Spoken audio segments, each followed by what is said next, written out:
కాసేపట్లో ఢిల్లీ బయలుదేరనున్న చంద్రబాబు అందుబాటులో ఉన్న ముఖ్య నేతలతో సమావేశమయ్యారు. మరికొంతమంది నేతలతో టెలికాన్ఫరెన్స్ ద్వారా ఈ సమావేశాన్ని నిర్వహించారు. బీజేపీతో పొత్తు వ్యవహారం, పోటీ చేసే స్థానాలపై చర్చించారు. కీలక స్థానాలను వదులుకోకూడదని భావిస్తున్నారు సీనియర్ నేతలు. కొన్ని నియోజకవర్గాల్లో ఆశావహులు పెద్ద ఎత్తున ఉండడంతో తర్జన పడుతున్నారు. 2009లో పొత్తు వల్ల జరిగిన నష్టం రిపీట్ కాకుండా చూసుకోవాలని టీడీపీ భావిస్తోంది.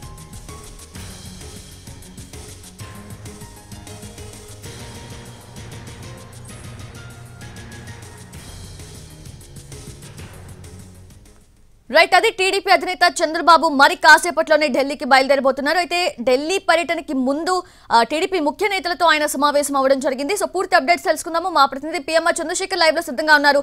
పిఎంఆర్, ఈ సమావేశంలో ఏ అంశాలపై ముఖ్యంగా చర్చించారు? అలాగే ముఖ్య నేతలు ఎవరైతే ఉన్నారో ఆ సమావేశంలో వాళ్ళు ఏం సజెషన్స్ ఇచ్చారు?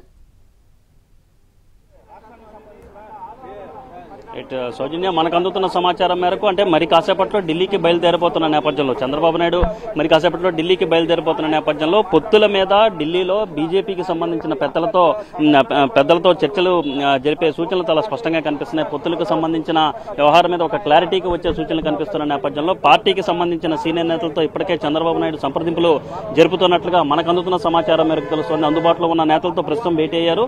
అలాగే నిన్నటి నుంచి కూడా ఎప్పుడైతే ఫోన్ వచ్చిందో ఆ ఫోన్ వచ్చినప్పటి నుంచి కూడా పార్టీకి సంబంధించిన నేతలు అందుబాటులో ఉన్న వారితో అభిప్రాయాలు షేర్ చేసుకోవడంతో పాటుగా కొంతమంది అందుబాటులో లేని నేతలతో కూడా ఫోన్లలో సంప్రదింపులు జరుపుతూ టెలికాన్ఫరెన్స్ నిర్వహిస్తూ బీజేపీతో పొత్తుల్లో ఏ అంశాలను ప్రస్తావించాలనే విషయాన్ని ప్రధానంగా చర్చిస్తున్నట్లుగా మనకు అందుతున్న సమాచారం మేరకు తెలుస్తుంది. దాంట్లో భాగంగానే కొద్దిసేపు క్రితం టీడీపీకి సంబంధించిన సీనియర్ నేతలతో కూడా చంద్రబాబు నాయుడు భేటీ అయిన పరిస్థితి కనిపిస్తుంది. సో ఈ నేపథ్యంలో ప్రధానంగా టీడీపీ వైపు నుంచి అయితే చాలా స్పష్టంగా ఒకటి చెప్తున్నారు. పొత్తుల్లో భారీ ఎత్తున సీట్లను కోల్పోతే అది ఖచ్చితంగా పార్టీ గెలుపుకి, పార్టీని అధికారంలోకి తీసుకొచ్చే అంశానికి కొంత ఇబ్బందికరమైన పరిణామాలు ఉంటాయి. కాబట్టి కొంత ఆచితూచి అడుగులు వేయాల్సిన అవసరం ఉంది. 2009లో పెద్ద ఎత్తున తెలుగుదేశం పార్టీ మహాకూటమిగా ఏర్పడిన తర్వాత పెద్ద ఎత్తున మిత్రపక్షాలుగా ఉన్న పార్టీలకు, అటు టీఆర్ఎస్ కావచ్చు, లెఫ్ట్ పార్టీలకు కావచ్చు, భారీ ఎత్తున సీట్లు కేటాయించడం ద్వారా ఓటమి పాలయ్యామనేది తెలుగుదేశం పార్టీకి ఉన్న అనుభవం. సో ఈ నేపథ్యంలో ఇప్పుడు 2024 ఎన్నికల్లో మళ్లీ అటువంటి పరిస్థితి రిపీట్ కాకుండా ఉండాలి అంటే పొత్తుల విషయంలో చాలా క్యాలిక్యులేటెడ్ గా ఉండాలి.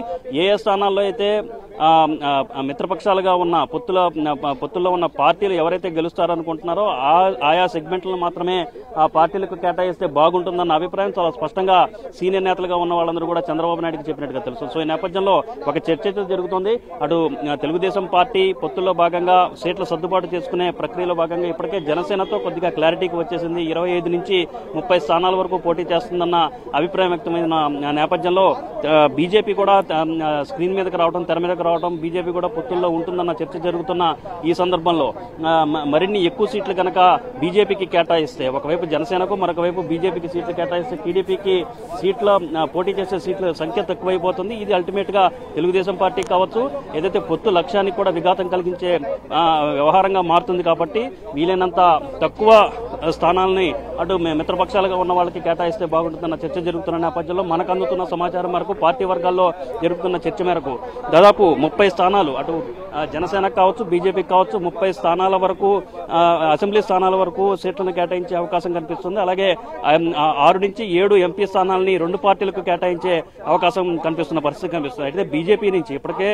20 స్థానాలు అలాగే 3 ఎంపీ స్థానాలు జనసేనకు ఉంటాయి అనుకుంటున్న నేపథ్యంలో బీజేపీకి ఏ స్థానాలు కేటాయిస్తారు, ఎన్ని స్థానాలు కేటాయిస్తారు అన్న చర్చ కూడా పెద్ద ఎత్తున జరుగుతున్న పరిస్థితి కనిపిస్తుంది. బీజేపీ నుంచి అయితే గతంలో గెలిచిన 2014లో గెలిచిన 4 స్థానాలతో పాటుగా మరొక 6 స్థానాలు కోరుకుంటున్న పరిస్థితి కనిపిస్తుంది. అలాగే ఎంపీల మీద ఎక్కువగా బీజేపీ ఫోకస్ పెట్టిన నేపథ్యంలో 7 ఎంపీ స్థానాలను కోరుకుంటున్న పరిస్థితి కనిపిస్తుంది. కానీ తెలుగుదేశం పార్టీ ఆ స్థాయిలో కేటాయించలేని పరిస్థితులు ఉన్న నేపథ్యంలో ఇప్పుడు సీట్ల సర్దుబాటు విషయంలో కావచ్చు, అలాగే పొత్తుల వ్యవహారం మీద ఢిల్లీకి వెళ్తున్న నేపథ్యంలో సీనియర్ లీడర్లు ఏదైతే చెప్పిన అంశాలు వాటిని పరిగణలోకి తీసుకుని ఆ అంశాలని బేస్ చేసుకుని పొత్తులకు సంబంధించిన చర్చలో చంద్రబాబు నాయుడు తెలుగుదేశం పార్టీ అభిప్రాయంగా చెప్పే అవకాశాలు కనిపిస్తున్నాయి. సో సాయంత్రం లేదా రేపు జరగబోయే భేటీలో ప్రధానంగా అమిత్ షాతో భేటీ అయ్యే అవకాశాలు కనిపిస్తున్నట్లుగా మనకి పార్టీ వర్గాల నుంచి అందుతున్న సమాచారం మేరకు తెలుస్తుంది. మరొకటి బీజేపీ జాతీయ అధ్యక్షుడు జేపీ నడ్డా ఎవరైతే ఉన్నారో ఆయనతో కూడా చర్చలు జరపనున్నారు. సౌజన్య.